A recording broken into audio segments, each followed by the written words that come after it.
மாண்புமிகு உறுப்பினருக்கான குறிப்புரைகள். மாண்புமிகு உறுப்பினர்களுக்கு பேரவை நடவடிக்கை தொடர்பாக சில குறிப்புகளை நான் விரைந்து வழங்க விரும்புகிறேன். மாண்புமிகு உறுப்பினர்கள் தாங்கள் விவாதத்தில் பேசும்போது நீதிமன்ற விசாரணையில் இருக்க எப்பொருள் மீதும் தன் கருத்தை சொல்லவோ குறிப்பிடவோ கூடாது. அப்படி சொன்ன காரணத்தினால்தான் மதுரையை சார்ந்த அந்த உறுப்பினர் பேசிய பேச்சுக்கள் அவை குறிப்பில் நீக்க வேண்டும் என்று கேட்டீர்கள். நான் ஆய்வு செய்தேன், அது அவை குறிப்பில் நீக்கப்பட்டது. மேலும் உறுப்பினர் எவரையும் தனிப்பட்ட முறையில் முறையற்ற வார்த்தைகளால் தாக்கி பேசவும் கூடாது. மேலும் ஆதாரமற்ற குற்றச்சாட்டுகளை கூறி பேரவை நடவடிக்கைகளுக்கு குந்தகம் மற்றும் ஊறு விளைவிக்கும் நோக்கிலும் சர்ச்சை ஏற்படும் வகையிலும் பேசக்கூடாது.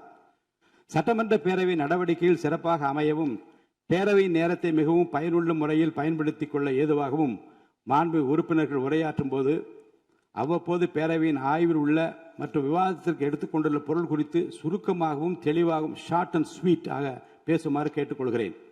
மாண்பு உறுப்பினர்கள் தாங்கள் பேசும்போது தொகுதி உள்ள மிகவும் முக்கியத்துவம் வாய்ந்த பிரச்சனைகளை குறித்து தங்களது உரையில் கூறலாம்.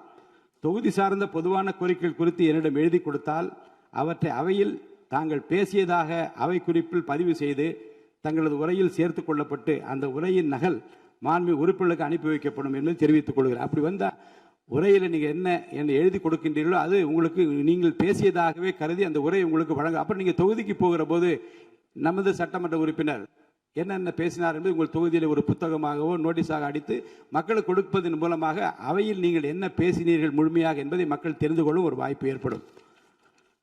அடுத்து மேலும் உறுப்பினர்களுக்கு மிகவும் முக்கியமான ஒரு குறிப்பு அளிக்க விரும்புகிறேன்.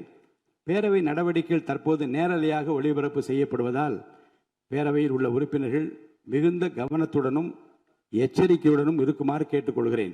ஏனென்றால் கடந்த வெள்ளிக்கிழமை அன்று பேரவையில் சில உறுப்பினர்கள் அவையில் உள்ள மற்ற உறுப்பினர்களை கேலி செய்யும் வகையில் செய்த முகபாவனைகள் மற்றும் சைகை மொழிகள் பேசியவை கடந்த 2 நாட்களாக சமூக வலைதளங்களில் ஊடகங்களிலும் வேகமாக பரவி வருகிறது. இது சட்டமன்ற பேரவையின் மாண்பையும் கண்ணியத்தையும் குறைக்கும் வகையிலான செயலாகும். இந்தியாவில் உள்ள பிற சட்டமன்ற பேரவைகளுக்கு எடுத்துக்காட்டாகவும் நூற்றாண்டு வரலாற்று பெருமை கொண்ட இந்த மாமன்றத்தின் மரபினை காத்திடும் வகையிலும் கண்ணியத்தினையும் மாண்பினையும் உயர்த்தி பிடிக்கும் வகையிலும் பேரவையின் சில நிகழ்வுகள் நேரலையில் ஒளிபரப்பு செய்யப்படுவதால் மாண்பு உறுப்பினர்கள் தங்களது பொறுப்பினையும் கடமையினையும் உணர்ந்து இதுபோன்ற கண்ணிய குறைவான செயல்களில் இனிவரும் காலங்களில் ஈடுபடக்கூடாது என அறிவுறுத்துகிறேன். இதுபோன்ற செயல்கள் தொடர்ந்தால் அந்த செயல் அவையின் உரிமை மீறலாக கருதப்பட்டு சம்பந்தப்பட்ட உறுப்பினர் மீது நடவடிக்கை எடுக்கப்படும் என்பதையும் நான் தெரிவித்துக் கொள்கிறேன்.